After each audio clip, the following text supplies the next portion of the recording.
Bonjour à tous et heureux de vous retrouver au Cameroun pour cette émission Hors les murs réalisée en partenariat avec l'aide à l'Église en détresse. Ce pays d'Afrique centrale de près de 33 millions d'habitants espère une prochaine visite du pape Léon XIV. Le Cameroun, avec plus d'un tiers de catholiques, est souvent décrit comme l'Afrique en miniature de par sa diversité géographique et climatique, du Sahara à l'océan Atlantique, et de par sa réalité multiculturelle avec ses plus de 250 ethnies et langues. À travers nos reportages et plusieurs de nos entretiens, je vous propose de mettre en lumière quelques défis pour l'évangélisation aujourd'hui. Comment être acteur de paix dans un pays traversé par des tensions avec les anglophones séparatistes à l'ouest, avec les islamistes de Boko Haram au nord et dans un contexte post-électoral tendu. Face à un fort chômage des jeunes, comment lutter contre l'émigration ? Et puis il y a aussi ce besoin, ce désir de guérison et de magie qui est du pain béni pour les pasteurs des églises protestantes du Réveil. Comment tenir bon dans la fidélité à la foi catholique ?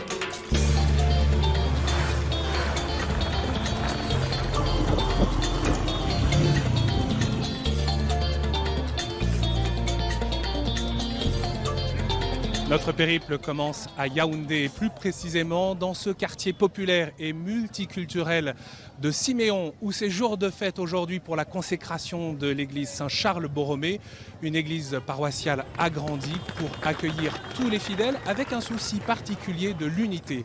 C'est un reportage d'Anne-Chantal Giraud. Trois coups de crosse, et alors que s'ouvrent les portes de l'église Saint-Charles-Borromée, l'archevêque de Yaoundé, Monseigneur Jean Barga, est accueilli par les cris de joie et les applaudissements. Qu'ils soient francophones ou anglophones, de l'ethnie Bassa, Bamileke, Beti ou encore Ewondo, tous les fidèles des différentes communautés qui fréquentent la paroisse sont rassemblés. Cette consécration, après 14 ans de travaux, est l'occasion de vivre un moment d'unité. Ici en paroisse, nous avons favorisé la mise sur pied des communautés socio-linguistiques. C'est-à-dire ceux qui viennent du nord Cameroun peuvent se retrouver entre eux. Ceux qui viennent de l'est peuvent se retrouver entre eux. Mais le défi maintenant, c'est qu'on ne se replie pas, qu'on ne se renferme pas. On les invite ici à faire l'église ensemble.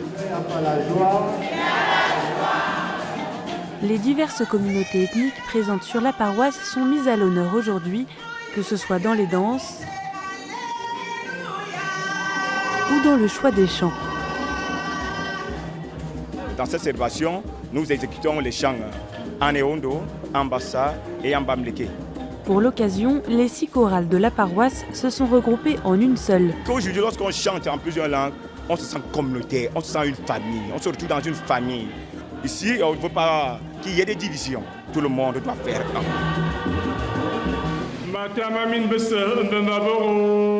C'est aussi dans plusieurs langues que Monseigneur Jean Barga choisit de prononcer son homélie.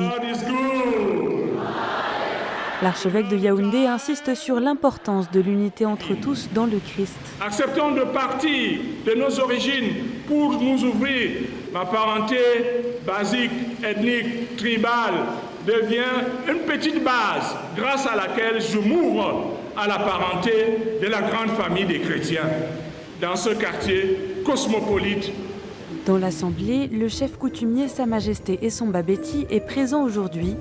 Comme dans la paroisse, le quartier de Siméon est multiculturel, une diversité qui ne gomme pas l'identité de chacun. Comme le veut la tradition, c'est l'un des rôles du chef coutumier de transmettre l'héritage culturel. C'est nous qui constituons les autochtones d'un Siméon. Pour ce descendant de Charles Atengana, le dernier grand chef de l'ethnie des Ewondo au Cameroun, la tradition a toujours une grande importance. Ce que nous portons, c'est la tenue traditionnelle en Beti. C'est la tradition qui nous commande pour affermir notre identité dans la culture.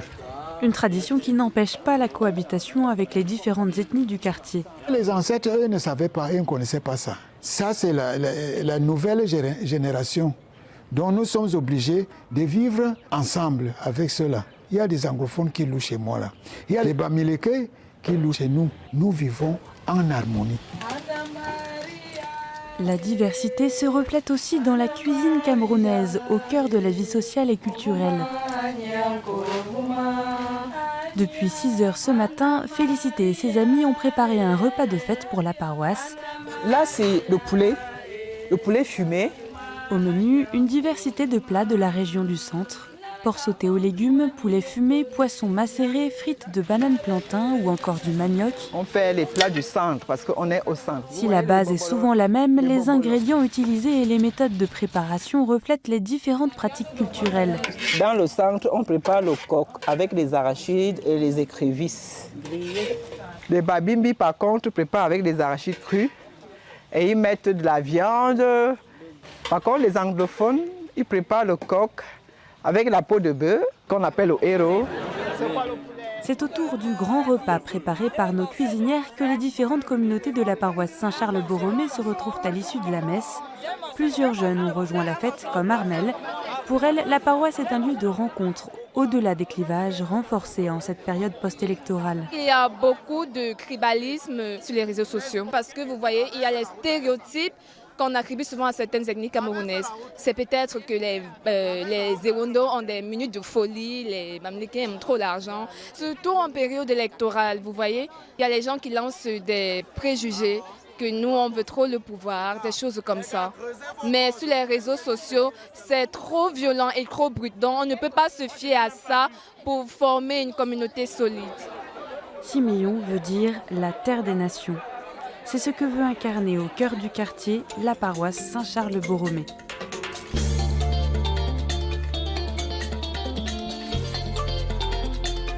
Alors que la fête se prolonge ici par un repas à la paroisse Saint-Charles-Borromée de Siméon, eh bien, nous retrouvons le docteur Olivdi Wongi-Piassi. Bonjour. Bonjour. Vous êtes anthropologue, historienne, enseignante à l'Université des Belois. Peut-être un mot sur l'histoire du Cameroun et ses plus de 250 langues et ethnies.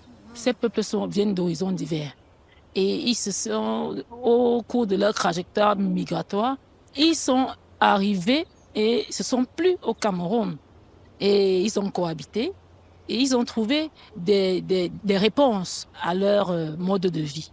Avec une diversité de langues, oui, de langues, de traditions. De partout, oui, mais sauf que ces peuples, lorsqu'ils arrivent, donc, ils vont cohabiter. Chacun vient avec transporte ses inégalités, ses traditions, ses cultures, mais ils vont cohabiter ensemble.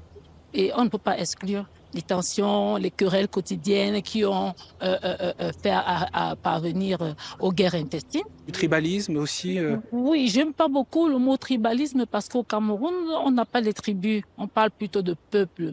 Parce qu'ils ont des caractéristiques similaires, on se comprend, on s'entend, on cohabite. On a vu les efforts de l'Église catholique pour œuvrer à l'unité. Dans cette mosaïque de culture et d'ethnie, au fond, quel regard l'anthropologue porte sur ces 140 ans d'évangélisation ici ? L'évangélisation a apporté beaucoup de repères nouveaux.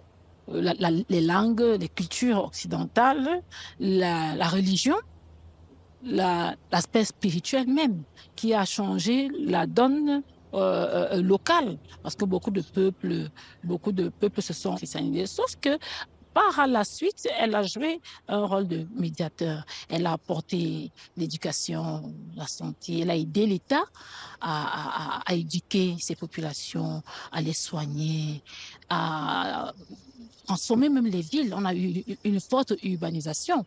On a des villes qui ont grandi et qui ne sont plus celles qu'elles étaient. Aujourd'hui, quelle est la sociologie des religions au Cameroun ? Au Cameroun, on a toutes les religions. On a le catholicisme, on a le protestantisme, disons le christianisme en général. C'est 60%. On a l'islam, bon 60%, mais il y a quand même du répondant. Et il y a l'islam aussi. Il y a les religions traditionnelles africaines aussi. C'est vraiment ce qu'on retrouve sur le plan sociologique. Dans le contexte post-électoral, au fond, les tensions qui marquent le pays aujourd'hui, est-ce que c'est pour vous le retour de crispation ?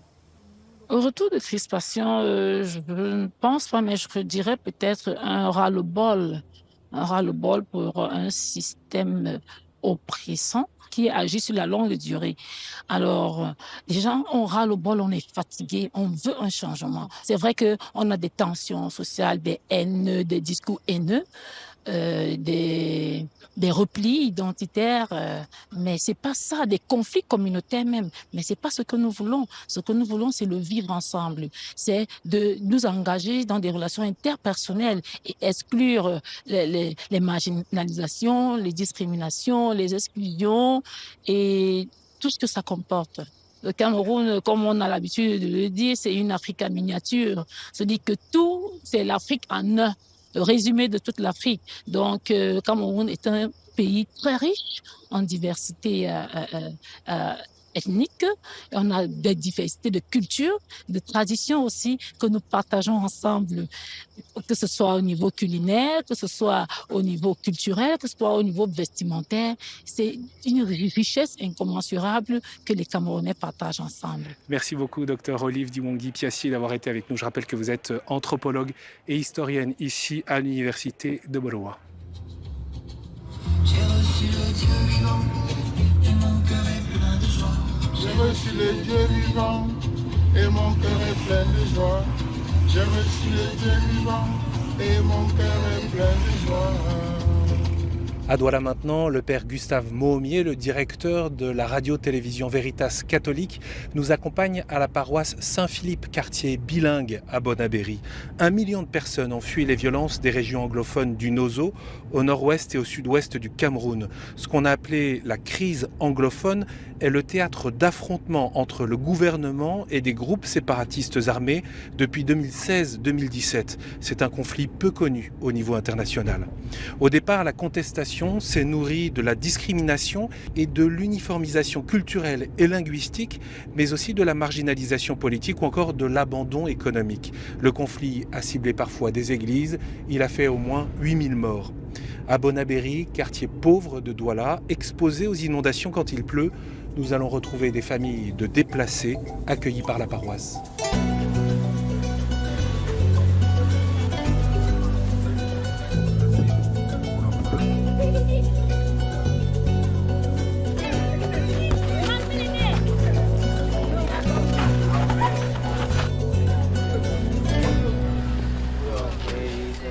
Cet après-midi, à la paroisse Saint-Philippe, quartier bilingue, plusieurs personnes sont rassemblées pour un temps de partage. Cette rencontre a pour but de voir comment nous avons fini l'année, comment nous avons commencé l'année, les difficultés que nous avons. Depuis le début de la crise anglophone, le père Innocent Kameni, curé de la paroisse, propose régulièrement un groupe de parole pour les 250 à 300 déplacés qui ont fui le Nozo et qui ont rejoint le quartier.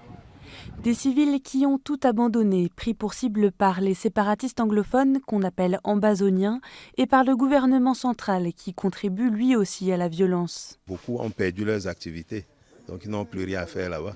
Il y en a qui ont marché à pied des kilomètres, des centaines de kilomètres pour pouvoir arriver à Douala.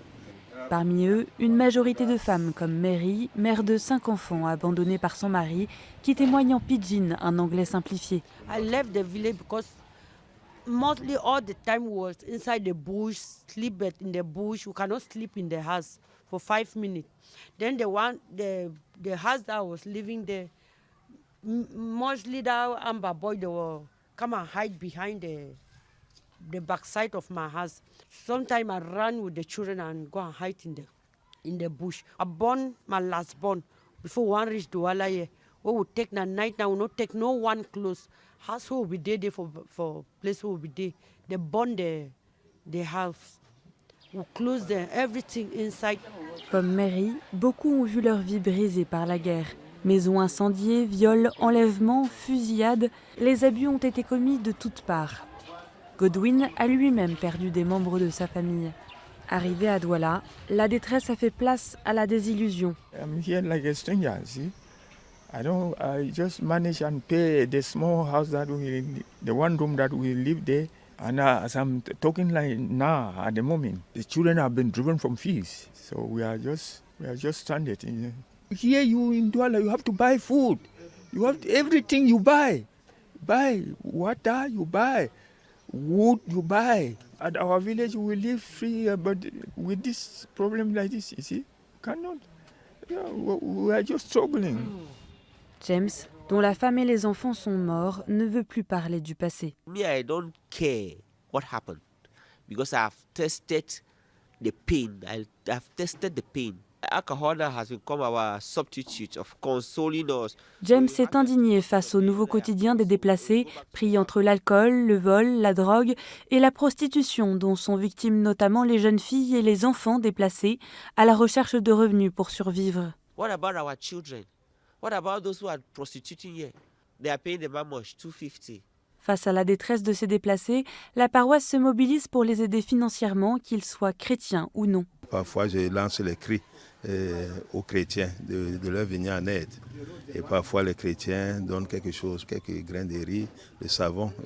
Et c'est même dans ce forum que j'ai pu avoir les 2 familles qui m'ont aidé à payer la scolarité de 42 enfants déplacés. Seigneur Jésus, nous te rendons grâce pour cette rencontre avec toi. Toi qui es le seul vrai protecteur. Nous voulons une fois de plus te remettre entre tes mains, tes serviteurs, les déplacés internes. Accompagne-les, Seigneur.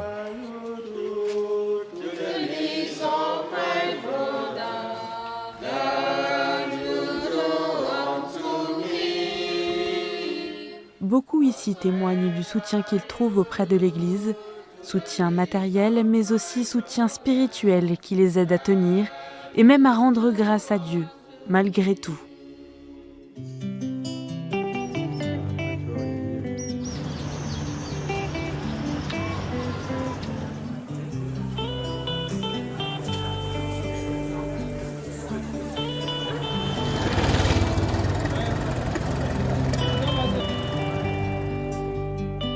Nous retrouvons Monseigneur Andrew Fuania Kea, archevêque de Bamenda. Bonjour Monseigneur. Bonjour. Bamenda, c'est la 3e plus grande ville du Cameroun et vous êtes président de la conférence épiscopale nationale du Cameroun depuis 2022. Votre diocèse, on vient de l'entendre à travers les témoignages à l'instant, est dans le piège de la violence au cœur de la crise anglophone entre les séparatistes et l'armée. Quel est l'impact sur la vie quotidienne ? Nous sommes en train de traverser un moment très très difficile dans notre histoire. Pas seulement l'histoire de Bamenda, mais l'histoire de notre pays. Parce que à Bamenda, à Boya, dans la zone anglophone, on a vécu cette crise anglophone depuis 9 ans. Et ça a impacté beaucoup notre communauté. Parce qu'au début de la crise, les séparatistes ne voulaient pas les écoles. Donc pour 5 ans, les enfants n'ont pas allé à l'école. Et même maintenant, dans les périphéries, il y a toujours les enfants qui ne vont pas à l'école. Il y a beaucoup de déplacés. Les maisons étaient abandonnées depuis des années. Les maisons étaient brûlées et ils ont fui. Donc dans la ville de Bamenda, il y a beaucoup de déplacés. Jusqu'à maintenant, le lundi, on a ce qu'on appelle ici la ville morte. Personne ne sort pas de la maison, on ne va pas au travail, les enfants ne vont pas à l'école. On a peur de sortir de chez soi. On a peur de sortir parce que si tu sors, on peut tirer sur toi. Et comme ça, tout le monde reste dans la maison. C'est une situation un peu difficile et compliquée. Quel rôle pour l'Église ? Notre Église reste toujours à côté du peuple. Et vous constatez que dans notre zone, il y a plusieurs endroits où il n'y a pas les soldats ou les policiers, mais l'Église reste toujours avec le peuple. Toutes les paroisses sont ouvertes et il y a les prêtres là. Et comme ça, on peut donner cette espérance aux populations. On vous accueillit au petit matin pour réaliser cette interview, cet échange, pour vous retrouver parce que vous allez partir en visite dans un diocèse où d'ailleurs les routes sont peu sûres. Vous prenez des risques. Pourquoi ? Est-ce que ça vous arrive vous-même d'avoir peur ? C'est toujours le risque. Parce que tout le temps, on croise les séparatistes. Et ils vous posent les questions, parfois ils vous font descendre de la voiture. Mais on doit continuer à faire le travail de Dieu. Là où il y a les fidèles, nous devons aller comme pasteurs. De prendre le risque parce que c'est nous, les pasteurs, qui restent toujours à côté de la population. C'est nous, l'Église, qui qui restent toujours entre le gouvernement et les séparatistes. Et comme ça, on peut faire la paix, on peut parler avec eux, donner les conseils. Et c'est comme ça notre vie quotidienne. On sait que l'Église ici est attachée à la réconciliation et à la paix. C'est ce que portent les évêques. Comment avancer concrètement ? Personnellement, j'ai fait beaucoup de travail dans notre zone avec les séparatistes, faire la réconciliation entre la population, parce que les séparatistes vivent entre la population. Et c'est un peu difficile après tout ce qu'ils ont fait pour continuer à vivre parmi cette population. Et il y a aussi la difficulté de pardonner. Quelqu'un qui a tué ton père, quelqu'un qui a tué ta mère, quelqu'un qui a brûlé votre maison, et après dit que je te demande pardon. C'est vraiment évangélique et c'est seulement la grâce de Dieu qui peut aider cette personne de pardonner. Donc c'est un grand défi parmi nous. Monseigneur, le Cameroun est aussi sous tension au nord avec la présence du groupe islamiste Boko Haram où des populations au nord l'extrême nord ont été persécutées, des chrétiens assassinés, surtout depuis 2023. Face à la violence, quel témoignage là encore pour les chrétiens ? Boko Haram pose un problème au Grand Nord, surtout à Maroua. L'Église, première chose que nous faisons là, c'est pour continuer à prier, donner cette espérance aux populations. Et c'est un endroit qui a aussi beaucoup de défis, dans le sens de développement, des routes, de l'eau, l'électricité. Il y a beaucoup de défis là-bas. La plupart des populations de Grand Nord ne sont pas musulmans. On veut donner l'impression du premier régime du Cameroun que le Grand Nord appartient à l'islam. Mais ce n'est pas vrai. Si vous allez à Yagua, par exemple, il y a beaucoup de fidèles là-bas. Des fidèles catholiques, chrétiens, n'ont pas cette possibilité de vivre librement leur foi. Parfois même, il y avait beaucoup de chrétiens qui ont changé leur nom pour prendre le nom musulman pour avoir du travail. Et comme ça reste toujours un grand défi pour nous, pour notre Église. Monseigneur, est-ce qu'il y a un risque de division dans le pays aujourd'hui ? Il y a un grand risque dans notre pays. Surtout, il y a déjà les zones anglophones qui réclament l'indépendance. Et il y a aussi cette situation post-électorale. Il y a cette menace de notre unité nationale. Il y a aussi beaucoup des endroits au Cameroun qu'il y a des malaises. Les gens ne sont pas contents. Il y a ce langage de haine qui existe dans les réseaux sociaux. Certains qui pensent que c'est à eux que le Cameroun appartient. Certains qui ne sont pas vraiment camerounais. C'est un grand risque. Nous savons que parfois il y a des difficultés, mais tous les Camerounais doivent se sentir Camerounais dans le Cameroun. Mais l'Église continue à prêcher la réconciliation, la justice et la paix. Merci beaucoup, Monseigneur Khan, de nous avoir accordé cet entretien. Nous avons évoqué la situation dans l'extrême nord sous la pression de Boko Haram. C'est dans cette région que Baba Simon a contribué à la mission entre 1959 et 1975. Il est l'un des premiers prêtres camerounais. Son procès de béatification est en cours. Il a été déclaré vénérable en 2023. On voit ici la cathédrale de Maroua, où une chapelle lui est dédiée.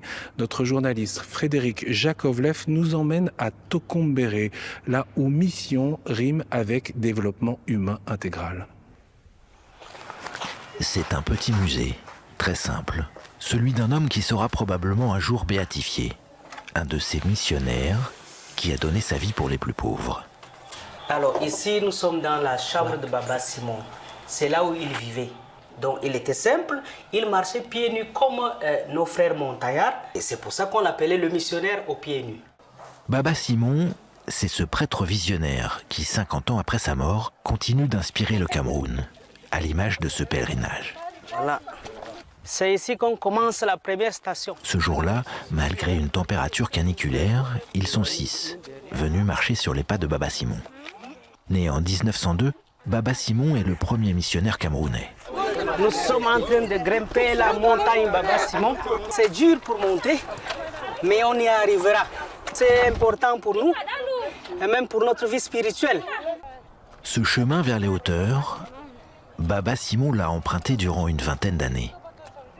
Ces montagnes, le silence et la beauté brute de la nature l'ont sans doute inspiré. C'est ici, dans cet ermitage, qu'il se retirait pour prier. À la manière de Charles de Foucault, qui l'a influencé. Mais Baba Simon est surtout connu pour sa mission. Construction d'églises, mais aussi d'écoles et d'hôpitaux. Une œuvre qui s'articule sur le concept d'homme intégral. L'homme intégral pour Baba Simon, c'est le tout de l'homme. Ça veut dire que ça concerne à la fois son éducation, cela concerne aussi la santé. Ça veut dire qu'il faut militer pour que les gens sortent des maladies. Voilà, l'homme intégral, c'est aussi l'homme qui évolue dans sa vie spirituelle, dans sa relation avec Dieu.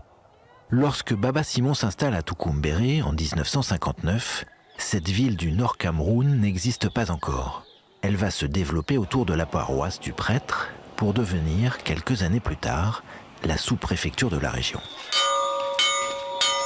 Baba Simon commence par créer cette école, la première d'une région grande comme la Bretagne.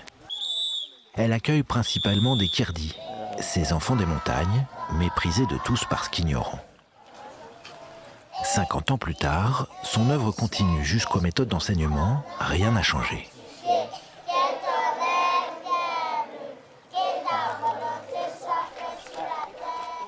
Jacqueline a longtemps fréquenté cette école. Elle est née dans ces montagnes et elle considère que Baba Simon lui a sauvé la vie. C'est grâce à lui qu'elle a pu devenir aide-soignante. Elle l'a rencontré à l'occasion d'une visite du prêtre dans son village. Elle avait une dizaine d'années. Il demandait à ma mère, pourquoi tu n'envoies pas tes enfants à l'école? Il dit, mais elle n'a fait que des filles, alors les filles n'ont rien à faire à l'école. Il dit non, les filles aussi peuvent aller à l'école. Alors j'ai demandé à ma mère que je vais aller à l'école, elle a refusé. Il voulait que je reste au village, l'aider dans la cuisine. Et puis après, il va sans doute m'envoyer en mariage, même avant l'âge quoi.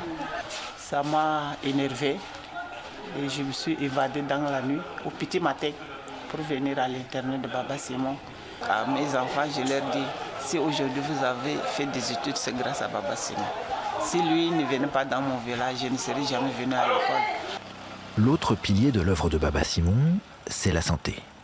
Lorsqu'il s'installe à Tukumbéré, le prêtre participe à la création d'un petit dispensaire de brousse qui va devenir le seul hôpital de la région. Le docteur Jean-Pierre Adoukara est chirurgien dentiste. Il se considère comme le fils spirituel de Baba Simon. Il est aussi le directeur de l'hôpital. Jean-Pierre aurait pu faire une belle carrière dans une clinique privée de Yaoundé, mais il a choisi de s'occuper des plus pauvres, comme cette femme, arrivée ce matin-là avec son enfant dénutri. Ou ce bébé, accouché grand prématuré dans la nuit, qui n'aurait certainement pas pu vivre sans les soins prodigués à l'hôpital. C'est ça qui nous donne la joie de continuer. On sait qu'on a des difficultés, on sait qu'on a la joie d'aider et de continuer à aider les gens à s'en sortir un peu dans leur état, dans leur situation. Heureusement, sinon on ne serait plus là. La principale préoccupation du docteur Adoukara, c'est de trouver les fonds pour financer le budget de l'hôpital. Bonjour madame. Car ici, les patients sont si pauvres qu'ils n'ont pas les moyens de régler les frais médicaux. D'autant que depuis 2014 et l'occupation du Nord Cameroun par la secte terroriste Boko Haram, la région est classée zone rouge. Tout est à l'arrêt, il n'y a plus beaucoup d'activités. L'hôpital autrefois recevait même des patients qui venaient de l'extérieur, de la frontière, y compris du Nigeria, du Tchad. Aujourd'hui, la mobilité entre les deux frontières, c'est difficile. Et donc, du coup, de ce point de vue-là également, nous perdons des malades qui venaient, eux, par contre, eux, payés, parce qu'ils venaient de Nigeria. Aujourd'hui, nous n'avons plus tous ces malades. Au collège et au lycée Baba Simon, le constat est le même. 10 ans de lutte contre Boko Haram ont encore précarisé la vie des populations, déjà parmi les plus pauvres du pays. Beaucoup ont des difficultés pour régler les frais de scolarité, seule ressource de l'école. Certains parents, ils ont tout perdu, leur bétail, leur maison, leur récolte. Les Boko Haram viennent piller et les tuer même. Et puis à cause aussi d'insuffisance de pluie. Et là, ils n'arrivent pas du tout à envoyer leurs enfants à l'école. Même à en prendre en charge eux-mêmes, la famille, les nourrir, etc., ils ont de la peine. Avant l'arrivée de Boko Haram, le Nord Cameroun était considéré comme la plus belle région du pays. La baisse d'intensité du conflit laisse espérer une reprise du tourisme, notamment religieux. Mais la situation reste fragile. Le marasme économique, l'absence de politique gouvernementale laisse la population avec un sentiment d'abandon. 50 ans après la mort de Baba Simon, le Nord Cameroun reste une terre de mission.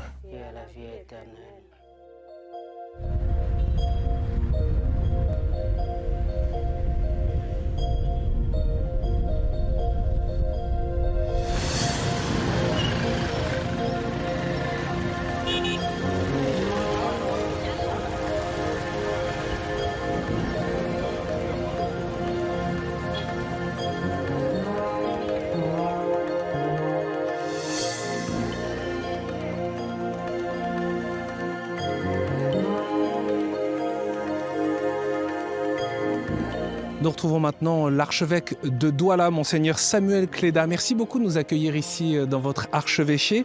Douala, c'est la capitale économique du Cameroun. Oui, c'est réel, c'est juste. Oui, c'est ça. Avec 7 millions d'habitants, on est à 1500 km de Tokombéré. Oui. Et pourtant, vous avez une immense proximité avec Baba Simon, le père Simon Péké. En quoi Baba Simon reste un exemple, selon vous, ici pour l'Église au Cameroun? Baba Simon, ce qu'il a fait étonne tout le monde. Imaginez-vous, en 1959, il était ici, donc curé, là, juste de l'autre côté, dans une grande paroisse. Il quitte donc ici la paroisse, abandonnant tout ce qu'il avait ici à Douala, à ce temps-là. Il s'engage, n'est-ce pas, sur cette route pour aller vivre, n'est-ce pas, dans un milieu qui lui est d'abord inconnu, pour venir vivre avec les pauvres. C'est mettre au service de ceux-là qui n'ont absolument rien. Vers la fin, il a renoncé à tout. Il a nu-pied. Il était là pour la promotion de la personne humaine, mais lui-même s'est dépouillant de tout pour les autres. C'est ça qui est admirable. Et du coup, ça donne quelle coloration à l'annonce de l'Évangile? L'Évangile transforme d'abord totalement celui qui l'annonce. Et l'Évangile devient un service pour ceux à qui il est annoncé. Et comme le Christ qui s'est donné totalement à tout, et c'est ce que Baba Simon a fait, imiter vraiment Jésus-Christ pour annoncer la bonne nouvelle. C'est la bonne nouvelle qui devient vie, qui devient service, qui devient totalement au service de la personne humaine. Voilà, l'Évangile c'est cela. Monseigneur, la situation économique au Cameroun s'est beaucoup dégradée ces dernières années. Un tiers des Camerounais vivent désormais sous le seuil de pauvreté. Le climat et la terre où tout pousse fait que les familles ne meurent pas de faim, mais ça ne donne pas du travail. Je vous propose de retrouver le témoignage de jeunes accompagnés par l'Église et notamment dans une initiative professionnelle auquel vous tenez beaucoup pour favoriser leur insertion professionnelle. C'est un trajet que Flore empruntait tous les jours il y a 3 ans. Derrière cette grille se trouve l'université de Douala. C'est là où j'ai eu ma licence en 2022 et j'ai fait mon Master 1. Flore n'a pas pu s'inscrire en Master 2 malgré de très bons résultats, faute de moyens financiers. Difficile en effet de trouver les 800 000 francs CFA nécessaires pour payer une année d'études, soit plus de 1 200 € quand on est l'aîné d'une famille de 5 enfants. Pour pouvoir continuer les études, il fallait que moi-même je prenne aussi en charge. Il y a mes frères et sœurs, donc ils doivent aussi avancer, arriver à un certain niveau. Du coup, en même temps, il fallait trouver du travail qui va me permettre d'être aussi un support aux parents pour pouvoir payer le Master 2 qui est très coûteux. Flore souhaite devenir expert comptable. Au début, elle a pu trouver un stage en parallèle de ses études, mais elle a été très vite confrontée à des salaires impayés avant d'être mise au chômage technique. Depuis, elle cherche désespérément un travail dans son domaine où il y a peu de débouchés. Pour trouver le travail ici, il faut avoir des relations, c'est pas le mérite. Je ne sais pas sur quoi on se base réellement. Donc c'est pour ça que très souvent, on dit souvent, ce sont des relations pour avoir quelque chose. Pour éviter d'être un poids pour ses parents et économiser, Flore a ouvert un petit salon de coiffure. Mais les shampoings et les lisseurs ne lui ont pas fait oublier son rêve de devenir expert comptable, peut-être même à l'étranger. Ceux qui sont ici ne font pas forcément ce qu'ils ont appris à l'école. Donc on se retrouve en train de faire des choses juste pour tenir. Je me dis qu'à l'étranger, et c'est ce que je constate, il y a beaucoup d'opportunités. Donc en ayant peut-être des diplômes plus spécifiques du pays où on ira, on a plus d'opportunités d'avoir un travail. Régulièrement, Flore se rend à la paroisse universitaire Saint-Thomas d'Aquin où elle trouve soutien et réconfort. Bonjour mon père. Ça va bien, merci vous. And the Lord said to him. Ça me permet de m'apaiser, de me calmer, de me dire que oui, il y a quand même quelqu'un quelque part qui m'écoute. Comme Flore, de nombreux jeunes au Cameroun peinent à trouver du travail dans le secteur où ils sont diplômés. Alors que le chômage touche environ 35% des 18-35 ans, le diocèse de Douala s'est lancé un défi, favoriser l'insertion professionnelle des jeunes en créant un centre de formation en menuiserie et ébénisterie dans le quartier de Nialakambo. On va dégaucher le bois. Je vais vous montrer comment on dégauche une planche. Une formation sur le terrain mise en place l'année dernière qui a l'avantage d'être gratuite et ouverte à tous les jeunes. Brian, 20 ans, a rejoint la formation il y a 3 mois. Je voulais suivre une formation en géodésie, génie électrique et informatique industrielle. Mais faute de moyens, je n'ai pas pu terminer la formation. Donc c'est comme ça que cette formation a été proposée et j'ai décidé de la suivre. Le parcours, prévu sur 3 ans, a été pensé par le père Girès Valère Nopieguier, diplômé en menuiserie et directeur du centre. Très souvent, on a affaire à des jeunes qui sont dans l'engrenage de la corruption, du détournement, des surfacturations. On veut montrer ici aux jeunes qu'on peut travailler d'une autre façon, dans une certaine vision chrétienne. Et c'est ça même le but de ce centre. Ne pas seulement donner un savoir-faire, mais surtout plus le savoir-être. Donc transformer la personne de l'intérieur. Spiritualité et travail. En plus de la formation pratique, les jeunes reçoivent des enseignements théoriques et spirituels. Le travail nous amène à ressembler à Dieu. Il faut travailler dans la vérité, dans la justice, dans l'humilité et dans le seul but de servir nos frères et sœurs. Pour Brian, cette formation intégrale est un plus. Ça permet de donner un sens un peu plus profond au travail de l'homme. Pas seulement de travailler pour travailler, mais de travailler dans le but de sauver son âme. Parce qu'en travaillant, nous participons nous aussi à l'œuvre de création de Dieu. Nous continuons l'œuvre de création de Dieu. Les étudiants participent à la finition et au montage. Brian a déjà plusieurs productions à son actif. Comme vous pouvez le voir, une salle à manger, 12 places, réalisée à partir du doucier, du bois qu'on appelle le doucier. Il y a une certaine fierté de voir que nous aussi nous pouvons apporter à notre façon à l'embellissement d'un meuble. Grâce à cette formation, Brian espère pouvoir un jour ouvrir sa propre menuiserie. Le centre a quant à lui le projet de s'agrandir pour accueillir plus largement et permettre à de plus en plus de jeunes d'accéder à l'emploi. Monseigneur Cléda, on voit ce reportage, ce témoignage des jeunes. Le chômage des 18-35 ans, c'est près de 39% selon les derniers chiffres de l'Organisation internationale pour les migrations des Nations Unies. Un taux qui bondit à 74% pour les jeunes diplômés. Qu'est-ce que cela signifie pour les jeunes et c'est quoi votre préoccupation comme archevêque ? Notre préoccupation, ce qui m'a d'abord beaucoup frappé, parce que les jeunes ils sont chez eux, mais les jeunes qui quittent le pays. Donc les migrations. Les migrations, qui quittent le pays. Alors on se pose la question, pourquoi?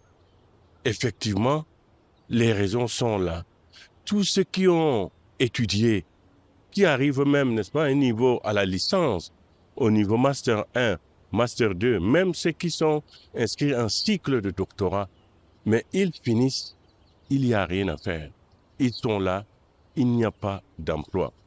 Alors, les causes sont diverses. Ceux qui ont étudié, quelquefois, à la fin de leurs études, ils ont le diplôme, Mais non, ils n'ont pas appris à travailler de leurs mains. Alors, de ce côté-là, ce qui a mis d'abord à mettre en cause, c'est le système d'éducation que nous avons. Heureusement, ces derniers temps, on essaie de revoir cela. Mais en dehors de ça, ces derniers temps, mais presque toutes les industries n'existent plus, sont fermées. Et quand les jeunes finissent, ils n'ont rien à faire. Alors justement, devant ces obstacles qui paraissent importants, qui sont difficiles, qui sont aussi structurels, on rappelait tout à l'heure l'engagement de l'Église pour le développement humain intégral. Qu'est-ce que peut l'Église alors justement ? Mais ici, c'est que nous essayons de faire vraiment d'être avec ces jeunes-là. Nous avons quelques structures qui accompagnent les jeunes, qui les forment, l'expression peut-être n'est pas belle, mais qui les forment au petit métier. Ça veut dire que quelqu'un qui veut être, n'est-ce pas, technicien, malgré son niveau, peut-être en littérature, mais il se met au travail, et il peut devenir menuisier, il peut devenir maçon, mais technicien. Quelquefois, ça ne leur demande plus beaucoup d'études pour cela. L'Église est là pour les accompagner dans ce sens-là. Nous ne pouvons pas rester tranquilles de voir ces jeunes qui n'ont rien à faire. Qu'est-ce que vous avez envie de dire aux jeunes qui seraient tentés par l'émigration ? Je dis, jeunes, ne quittez pas votre pays. Restons. Notre pays, le Cameroun, est très riche. Il suffit tout simplement que tous aient la bonne volonté de transformer notre pays. Et une fois que le Cameroun est transformé, nous avons tout. Nous avons tout. Alors, si nous quittons, mais la misère ne finira jamais. Il n'y aura plus rien pour faire quoi que ce soit ici dans notre pays. Et c'est très difficile. Quand nous comme pasteurs, nous voyons cela, ça nous fait beaucoup souffrir. Dans une ville comme Douala, où il y a tant de monde, mais chacun doit lutter. Mais cependant, ce qui nous sauve un peu, je dirais ici au Cameroun, c'est qu'on a mangé. Sinon, on ne tiendrait pas le coup. Les gens ont à manger et les gens acceptent encore leur situation. Mais il est important qu'on fasse quelque chose pour renverser la vapeur, pour changer les choses, pour orienter, n'est-ce pas, les choses d'une autre manière. Je ne suis pas un prophète de malheur, loin de là.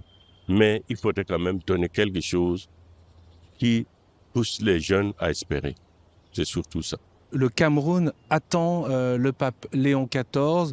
Vous souhaitiez cette rencontre du pape avec les jeunes ici à Douala. Pourquoi ? Qu'est-ce que vous en attendez ? Non, mais justement, pour leur donner une parole d'espérance, pour dire que tout est possible, qu'ils s'attachent à Jésus-Christ, qu'ils fondent leur foi en Jésus-Christ. À partir de là, ils peuvent transformer leur société. Que le pape leur donne cette parole d'espérance-là. L'évangile, la bonne nouvelle. C'est surtout ça, que le pape leur dise qu'il est avec eux, qu'il leur annonce, qu'il leur est venu leur annoncer Jésus-Christ. Jésus-Christ qui ressuscite. Jésus-Christ qui fait vivre. C'est cela que nous attendons du pape. Merci beaucoup, Monseigneur Cléda, de nous avoir accueillis ici. Merci bien.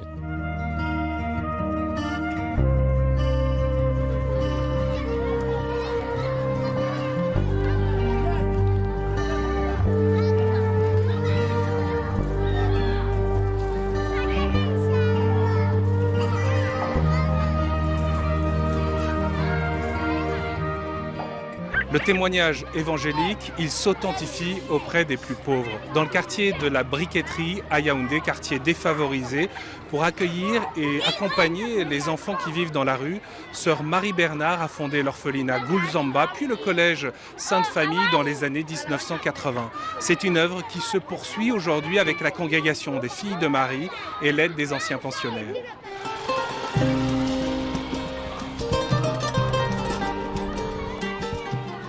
Je m'appelle Antoinette, je suis la responsable de l'orphelinat Goulzamba. L'orphelinat existe depuis presque 43 ans. Tout école primaire plus collège, on est à 650 élèves. L'orphelinat, nous sommes à 46, de 3 ans à 17 ans.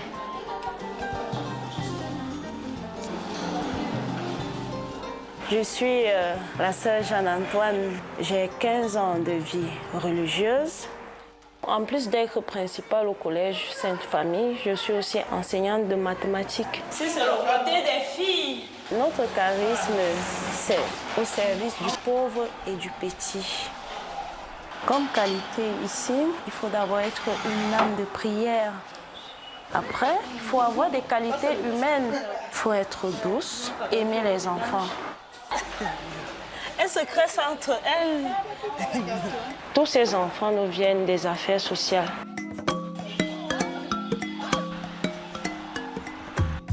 Nous sommes des voisins de plusieurs quartiers en fait. Et le quartier le plus dangereux, c'est la briqueterie. C'est un quartier où on trouve beaucoup de violence, beaucoup d'agressions. On a eu des cas de viol. Il y en a qui ont été maltraités au sein de leur famille. Et il y en a, pour la plupart, qui ont été abandonnés dans la rue. Il y en a qui ne se souviennent même pas de leur famille, qui ne savent pas s'ils ont une famille. Quand un enfant arrive chez nous, pour la plupart, ils sont d'abord renfermés. Ils veulent rester dans leur coin. On sent qu'ils ont des difficultés. Et c'est avec le temps, avec l'accompagnement, qu'ils s'ouvrent peu à peu. On se débrouille avec ce que nous avons. L'État ne donne pas des subventions par rapport à ça. Tout ce qu'ils font, c'est de nous confier des enfants. Le samedi, ils mangent soit du fad, soit la sauce gombo. Il y a les équipes de cuisine, c'est pour qu'ils soient quand même un peu autonomes, parce que la vie ne s'arrête pas seulement ici. Je m'appelle Angelina. Je suis ici depuis 2019. Tout ce que c'est que ma mère m'avait laissé dans un commissariat. Elle m'avait dit de rester là. Elle est sortie. Je suis restée, ça a un peu duré. Puis je suis sortie pour aller regarder si elle était là-bas. Et elle n'était pas là. Je dormais dehors, sur les bancs. Mais je n'en veux pas trop. Elle ne m'a pas tuée comme certaines femmes font.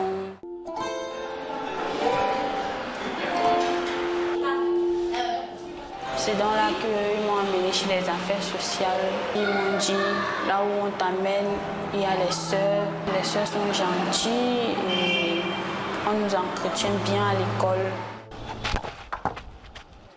La première option que j'ai, c'est être une footballeuse. Et si ça ne marche pas trop, je veux partir à la police. Je prie souvent Dieu que puisse voir un jour ma mère. Peu importe ce qu'elle a fait dans la vie, et même si elle m'a abandonnée, elle restera toujours ma mère. Je prie beaucoup Dieu que je réussisse aussi dans la vie pour aussi aider ceux qui sont comme moi.